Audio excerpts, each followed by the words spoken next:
So this video explains you all the steps involved in training CNN model. If you want to know about CNN architecture, you can watch my other video. So in this slide, you can see a cat versus dog classifier, which has two outputs. The first output gives the prediction score for cat, and the second output for dog. The desired output, if a cat image is fed as an input image to this classifier, then you must get 1 and 0, which are nothing but the probability scores. So if the input image is cat, the output for the cat will be high. So this prediction score will be 1 ideally, and this will be 0. The probability scores add up to 1. The actual output will not be exactly equal to 1. Most of the time it will be very close to 1 if the CNN model is properly trained. And in this case, you can see that if the input image is cat, you may get 0.98 as this output and 0.02 at this point, at this output. And similarly, if the input image is dog image, in that case, so this output will be low and this output will be high. And if you look at the desired output, it will be 0 and 1. But if you look at the actual output, it will be very close to the desired outputs. So this is the case for a CNN model which is properly trained. This slide shows the cat versus dog classifier, which is not properly trained. In that case, if you look at the actual output, so you may get a wrong prediction. If the input is a cat image, you are supposed to get 1 and 0, but instead you are getting a low prediction score for this output and high prediction score for this. That means the probability of getting a wrong prediction scores will be more when the CNN model is not properly trained. And similarly, just for an example, if the input image is dog image, you were supposed to get 1 and 0 at these outputs, but instead you get a higher value for the prediction score corresponding to cat and lower value for prediction score corresponding to dog. So this is because the CNN model is not properly trained.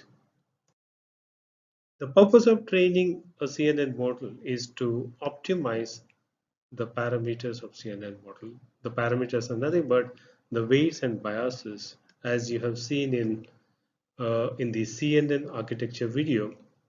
The most of the layers, like convolutional layers, fully connected layers, they have a large number of weights and a few number of biases also. So weights and biases have to be optimized so during the training process.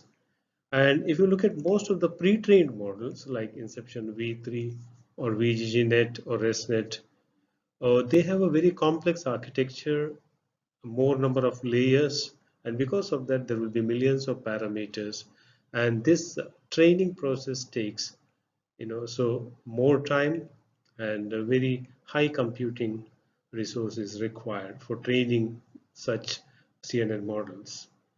And during training process, we need to provide a training data set with the training samples or examples. So one of the factors which may affect the performance of any CNN model is the size of the data set. If the size of the data set is smaller, that means only few training samples or few training images if a data set has, then the performance of CNN model will be poor. So the first thing you have to make sure that the training data set is very good or very set is very large. Of course, so you can increase the size, you can increase the diversity of the training data set by incorporating what is called as a data augmentation. So that we'll discuss that in the later stage. But the size of the training data set is also very, very important. And when you build your own CNN model, and if you want to test it using a data set, so there are many public data sets which are available and they are freely. You can use them for testing your CNN model.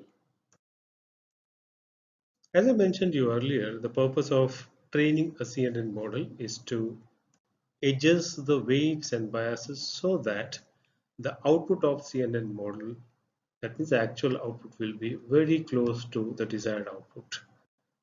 So during the training process, the training samples are input, so they are fed through the CNN model, and you also provide the desired output. So each of these images in the training set will be passed through the CNN model. That means you are passing it through a convolutional layers, pooling layers, and then you pass it through a fully connected layers, and finally you get an output from softmax layer, which you call it as an actual output. And for the given image, you also have the desired output, and from actual output and desired output, you will be able to find out what is called as a loss or error. So the formula that you use to find loss or error may differ. You may use a mean square error or root mean square error. So there are different formulas which can be used to find the error. So if the error is higher, it means that the weights are not properly adjusted. That means the parameters are not optimized. And during the forward pass, when you feed the image to the CNN model and it generates the error, this is called as a forward pass. And this error can be used to adjust the weights during back propagation.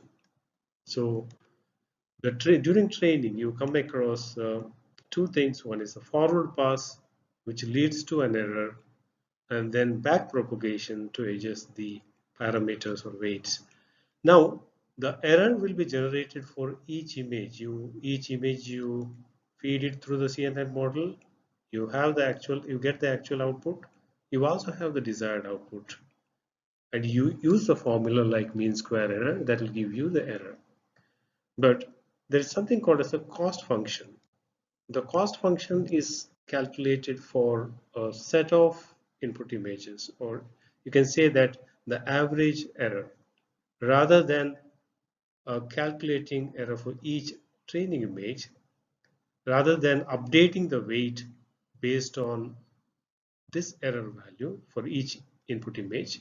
So what we can do, we can determine what is called as a cost function. The cost function is determined for a batch of images. You take the average error, overall error, and that will be used to adjust these weights. Now, uh, how the weights are adjusted. So for example, let us talk about one single weight. If the weight value is 2, you may either have to increase it or decrease it so that it gets the optimal value. Rather than using the error value directly, so what we can do, we can compute the derivative of the cost function. Because when you take a derivative will tell you whether in the positive direction or a negative direction weight needs to be updated. So the first thing what is done here is the loss function is computed. You have a loss function, that means a error is computed, and then from that you get the cost function, which is an overall error for a batch of images, and then you compute the derivative. And if you denote the cost function like this, you may have two cost functions, one for weight, one for biases, because both have to be optimized.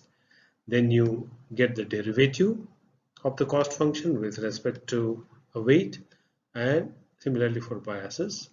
And then in order to adjust this, you have an optimization algorithm. So this is also very important. So there are two formulas which you should remember. One is the formula which is used to determine the cost function, maybe mean square error or root mean square error, etc. The second thing is, for adjusting these weights, you have an algorithm called as an optimization algorithm, or you call it as an optimizer. So there are well-known optimizers available like gradient descent, RMS prop, Adam. So these are all the various optimization algorithms. The purpose of this optimization algorithm is to adjust these weights or change the weight in the positive direction or negative direction depends on the derivative of the cost function, and the present weight value also depends on the previous weight value. So they have a set of equations for updating the weight value, and how, for example, CNN architecture may have millions of parameters, so each layer may have number of weights and biases.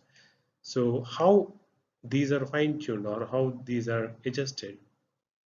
So the error or derivative of the cost function that is passed through this is called as the back propagation. That means the error is propagated in this direction, starting from layer n and through layer 3, 2, and finally layer 1. So this is the way the weights are updated. So two important things to remember is how the loss function is calculated, and the second one, what kind of optimization algorithm is being used. Now we got a rough idea about the training process. In the next video, we will look into the loss function, cost function, and various hyperparameters, so how they can be used to improve the performance of the model.